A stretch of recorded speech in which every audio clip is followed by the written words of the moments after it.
সবে প্রচার শুরু করেছে সদ্য টিকিট পাওয়া সিউড়ি বিধানসভার তৃণমূল প্রার্থী উজ্জ্বল চ্যাটার্জি।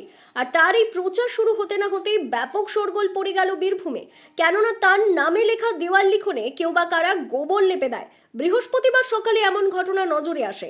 তৃণমূল প্রার্থী উজ্জ্বল চ্যাটার্জির দেওয়াল লিখনে গোবর লেপে দেওয়ার এমন ঘটনাটি ঘটে সিউড়ি বিধানসভার অন্তর্গত দুবরাজপুর থানার গোহালিয়ারা গ্রাম পঞ্চায়েতের বারাবন সংসদের বাগদিপাড়ায়। ঘটনার পর খবর পেয়ে ঘটনাস্থলে পৌঁছয় পুলিশ এবং স্থানীয় তৃণমূল কর্মীরা সেই গোবর জল দিয়ে ধুয়ে দেন।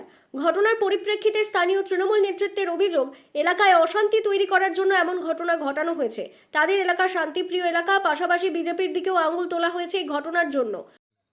হয়েছে বলতে কালকে দেওয়ালে নাম লেখা হয়েছিল, নাম লেখার হয়েছিল কালকে সকালে উঠে দেখছি যে কেউ গোবর লিপে দিয়েছে। ঠিক আছে, আমি একজন তৃণমূলের সদস্য, আমার বউ তৃণমূলের মেম্বার বটে।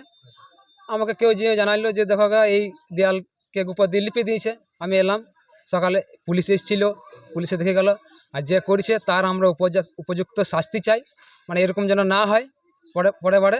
ঠিক আছে, শান্তি হচ্ছে, হ্যাঁ শান্তিপ্রিয় জায়গা, কোনোদিন রাজনীতিক নিয়ে আমাদের অশান্তি হয় নাই, এই প্রথম হইল। অন্যদিকে ঘটনার পরিপ্রেক্ষিতে সমস্ত অভিযোগ অস্বীকার করে বিজেপির বীরভূম সাংগঠনিক জেলার জেলা সভাপতি উদয়শঙ্কর ব্যানার্জি দাবি করেছেন পুরোটাই গোষ্ঠীদ্বন্দ্ব। আমাদের দল একটা শিষ্টাচার দল, অনুশাসন দল। এই রকম ন্যক্কারজনক ঘটনা আমাদের দলের শিক্ষা দেয় না। এটা আপনারা ভালো করে আরও ভিতরে যান, দেখতে পাবেন ওনাদের যে গোষ্ঠীদ্বন্দ্ব। আগেকার যিনি এমএলএ ছিলেন নির্বিকাশ বাবু, আর এখন যিনি চেয়ারম্যান সাহেব এমএলএ হওয়ার জন্য লাফিয়ে লাফিয়ে বেড়াচ্ছেন, ওদের নিজেদের মধ্যে গোষ্ঠীদ্বন্দ্বের ফলে আজকে ওনাদেরই দেওয়াল লিখনে ওনাদেরই দলের লোক গোবর লেপে দিয়েছে।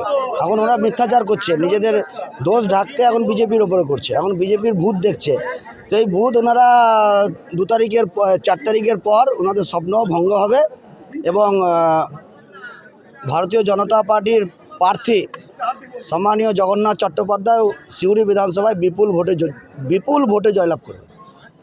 আর উজ্জ্বল চ্যাটার্জি উনি সিউড়িতেই আটকে যাবেন।